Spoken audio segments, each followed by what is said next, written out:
that happened really organically in the beginning. We weren't setting out to build a community. We were just a really small mom and pop company, and inherently we got to know some of our regulars, and we were doing series that would repeat week after week after week, and we'd start to see the same groups of people that became loyal to Music Mondays or Weird Wednesdays or Terror Tuesdays, these types of things.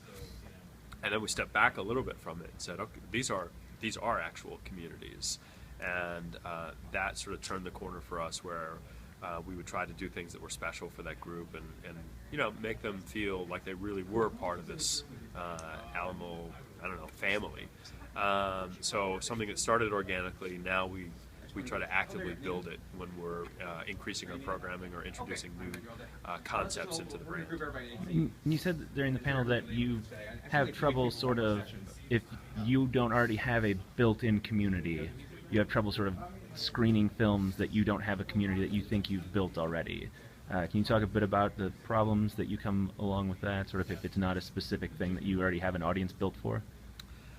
Yeah, and I think this specifically is about sort of niche programming that doesn't have a advertising budget. So, I mean, we'll play a lot of studio films, a lot of art house films that have a built-in awareness because it's the new Lars von Trier movie, or it had a 8-week run at the Film Forum in New York. So these types of things build up naturally, and our customers tell us they want to see these films. So we can play all those types of films all day long, but when it comes to a small, independently made film that doesn't have any awareness, that's where it's important for us for it to fall into these various sub-communities, little niche groups, whether it's documentary fans, music fans, movies that have a LGBT theme, things like that. We know how to promote to those audiences. We have a segmented list that we can send out to, and we know that there's a social awareness and a connectivity to those groups that they'll spread the word once they find out about it.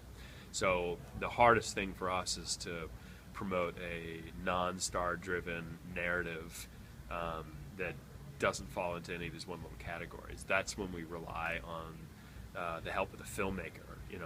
If it's a local filmmaker that's got a lot of community himself about his brand, then we'll still go ahead and do that. And last one, if you could talk a bit about the importance that you see of sort of the technology, the Sony 4K projector, and staying ahead of the curve in the theater business. Sure.